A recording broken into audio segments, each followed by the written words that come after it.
खुलुमबाय लोगोफोर आंनि बे मोनसे गोदान भिडिअ बयखौबो बरायनानै लाग्रोबाय आरोना दिनै मोनसे रेसिपि भिडिअ लाबोदों लोगोफोर ओमफ्राय नोंथांमोनाथ' बेकग्राउन्डखौ नायनानै मिन्थिखाबाय बियो आंनि किटचेन ओमफ्राय दिनै आंनि भिडिअआनो जाहैबाय माने बेसननि लाडु बानायनो नागिरदों आरोना लोगोफोर ओमफ्राय आं माबायदि बेसननि लाडुखौ बानायो बेखौनो नोंथांमोननोबो एसे दिन्थिनो होननानै भिडिअ खालामदों जाय आंनि भिडिअखौ मोजां मोनो जोबजासिम नायगोन होननानै आसा खालामबाय लोगोफोर बिदिबा थ'दो लोगोफोर आंनि दिनैनि भिडिअखौ स्टार्ट खालामसै आङो दायो आङो गेसखौ अन खालामबाय ओमफ्राय अन खालामनानै सारायखौबो आङो गेसाव थिखांनानै लाबाय ओमफ्राय दायो आंनो लाडु बानायनो थाखाय नै आङो घिखौ कापसे लादों ओमफ्राय बेसनखौ आं पेकेटनि लादों लोगोफोर घि कापसेयाव आङो बेसनखौ कापथाम लागोन आरोना लोगोफोर गोसोआव लाखि कापथाम बेसनावहाय आङो कापसे घि होगोन दै लोगोफोर नै आं दायो सारायावहाय घिखौ होनानै होबाय ओमफ्राय आं दायो बेयो एसे माने गलिबानो आङो नै बेसनखौ होनोसै आरोना लोगोफोर बे घिनि कापआनो एखे कापआवनो आङो बेसनखौ आं कापथाम होगोन दै लोगोफोर ओमफ्राय बेबायदि जुग खालामनानै होबासो बेसननि लाडुआ मोजां जायो आरोना बिनि थाखायनो आङो जुग खालामनानै लाखाबाय ओमफ्राय नै थावा गलिबाय नालाय नै बे समावनो आङो मा होनना बुङो बेसनखौ होना होबाय ओमफ्राय गुदुंद्राय खालामनाङा आरोना लासै जास्ट बियो माने गलिबानो होनांगौ आरो बेसननि लाडु बानायनायावहाय गेसखौ मालाबाबो हाइ फ्लेम बा मिडियाम फ्लेमाव नङा पुरा माने ल' फ्लेमावनो बानायनांगौ नङाबा माने खामबाथाय आरो बेनि टेस्टआ मोजां फैखाया नालाय बिनि थाखायनो पुरा ल' मिडियामबो नङा हाइ फ्लेमबो नङा लोगोफोर नै दायो बेबायदि जायो आरोना दसे 5 मिनिटसो एवबाय थानायनि उनावहाय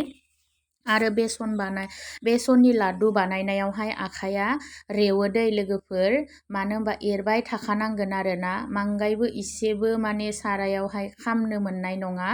खामबाथाय बे लाडुआ टेस्ट जानाय नङा नै बेबायदि एरबानो घिया गावनि थाव एगारो नालाय बेबायदि जायो आरो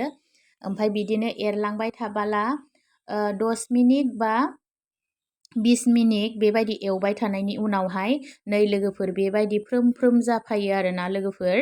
एवबाय थानायनि उनावहाय 10-20 मिनिट नांगौ लोगोफोर बेबायदि कन्टिनिउ एरबाय थानांगोन लोगोफोर नङाबा खामबाथाय नोंथांमोनाथ' नुखादो आंनिया खामाखै मांगायबो खामाखै घिदो बानायदों नालाय घिया एसे जुदि रानद्रायनाय मोन्दोंबा गोरानद्राय मोन्दोंबा घिखौ सामुससे होना होनांगौ लोगोफोर आंनिया अलरेडि घिया बहुद होखानायमोन नालाय माने नांगौ जायाखै मानो होनबा आं माने सुखाना लादों नालाय बेसन होनाय समावहाय बिनि थाखायनो आंनो घिखौ नाङिखाय आं होबावाखै नै दायो बे आंनि बेसननि माबाया लदा जाहांबाय नालाय बे गारबायाव बिदि नांथाबनानै माने लदा जानो जायो आरोना लोगोफोर बिदि खामनायावनो माने बेखौ दिखांनानै लागोन लोगोफोर आङो नै दायो दिखांना लानोसै बेबायदि मोनसे स्टिलनि थुरसि लाबाय आङो बेयावहाय माने लोगो आङो बोखांबाय आरोना सारायनिफ्राय ओमफ्राय दायो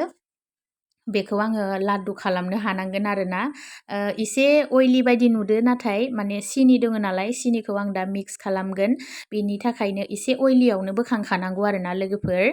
ओमफ्राय बाराद्राय गोरान बा लाडु खालामनो हानाय नङा नालाय नै बेबायदि समावनो आङो दायो डाइनिंआव लाबोनानै लाबाय आरोना डाइनिंआव लाबोना लानानै नै सिनिखौ आङो पिसिनानै लादों लोगोफोर सिनिखौ पिसिनानै लानांगौ सिनिखौ पिसिनानै लायाबा मिक्स खालामनानै लायाबा मिक्सार ग्राइन्डारावहाय मिहि खालामनानै लायाबा माने लाडुआ माने ख्रेब जागोन नालाय जानायावहाय माने बिनि थाखायनो एखे मिक्सार ग्राइन्डारावहाय पुरा माने पिसिनानै लाबाला माने मा जायो माने सिनिखौ ख्रेब मोनजाया लोगोफोर बिनि थाखायनो नोंथांमोनाबो मालाबा बानायबाला सिनिखौ गथा होनाङा आरोना गुन्दै पाउदार खालामनानै हो आरो सिनि पाउदारबो मोनो लोगोफोर मार्केटावहाय पेकेटाव बायनाय मोनो जुदि पेकेट बायनाय दङबाथ' मोजांसिनसोबाव आं खिन्थु ग्राइन्डारावहाय पिसिना लानाय सिनि होदों आरोना लोगोफोर ओमफ्राय गुदुं लदा खालामनो हाया लोगोफोर ओमफ्राय आरो बे समावनो एसे जुदि अइलि बाराद्राय लदा खालामनो हाया मोनोबा माने दसे माने 5-10 मिनिटनि थाखाय फ्रिजाव सोना दोननो हायो लोगोफोर आं एसे अइलि जानायखाय फ्रिजावहाय आङो 5 मिनिटसो माने आं सोना दोननायमोन नै दायो आंनिया एखे पुरा पारफेक्ट लाडु जाबाय आरोना लोगोफोर बेसननि लाडु जाबाय आरोना बेबायदि जाबाय आंनि बेसननि लाड्डुआ ओमफ्राय बिराद इजिथार दै लोगोफोर ओमफ्राय नोंथांमोनाबो बायनानै जायाबाबो न'आवनो बानायनो हायो लोगोफोर आङो दसे फ्रिजआव दोनदों दै लोगोफोर नोंथांमोना गोसोआव लाखिनै आंनिया बेखिनियानो जाबाय आंनि बेसननि लाड्डुआ माने बेखिनियानोमोन आरोना नै लास्ट मोननै बानायबाय थादों आं दायो ओमफ्राय दिनैनि बेसननि लाड्डुआ माने जानायाव बिराद टेस्टि जानायमोन दै लोगोफोर मानो होनबा आं बेखौथ' भिडिअखौथ' आङो उनावसो माने आपल'ड होदों नालाय लोगोफोर नोंथांमोननो खिन्थाखाबाय आरोना ओमफ्राय बयबो न'आवनो बानायनानै जा मालाबा मानो होनबा बाजारनिफ्राय बायनानै जास्लायस्लाय न'निफ्राय बायनानै जानाया मोजांसिन जायो नङा होमबा लोगोफोर गाव खस्थ' खालामनानै बानायनाय बुस्थुआ मोजांसिन जायो ओमफ्राय आंनियाना बे कापथाम बेसनावहाय नै बेखिनियानो ओंखारदों दै लोगोफोर ओमफ्राय ड्राइ फ्रुट्स माने साजायना होजायो आरोना होआबाबो जेबो नङा खिन्थु होनोबा होजायो ओमफ्राय गथ'फोरा इस्सा खालामो नालाय आं बिनिखायनो आङो बादामखौ एसे ओरैनो डेक'रेट खालामनानै होबाय आरोना माबायदि नुखो लोगोफोर आंनि बेसननि लाड्डु बानायनायखौ नै लोगोफोर आंनि बेसननि लाड्डुआ बेखिनियानो आरोना खैथा जाखो नायलाय हिसाब खालामलाय लोगोफोर नोंथांमोना ओमफ्राय आंनिया माने माबाय अइलि जानायमोन नालाय आं बिनिखाय आङो 5-10 मिनिटनि थाखाय आङो फ्रिजआव दोननायमोन ओमफ्राय दायो टान जाबाय आरोना लोगोफोरनि ओमफ्राय बेखौ गोसो बायदि मानसि फैबोला होनो हासिगोन आरोना नै लोगोफोर ओमफ्राय बेबायदिनो न'आवनो माने बानायनानै जानो हायो लोगोफोर ओमफ्राय आंनि दिनैनि भिडिअखौ मोजां मोनदोंब्ला लाइक शेयार कमेन्ट आरो चेनेलखौ साबस्क्राइब खालामना होगोन होनना आसा खालामबाय लोगोफोर दिनैनि बिदिब्ला आंनि भिडिअ बेखिनियानोसै दोनथ'नोसै लोगोफोर बिदिब्ला बाय बाय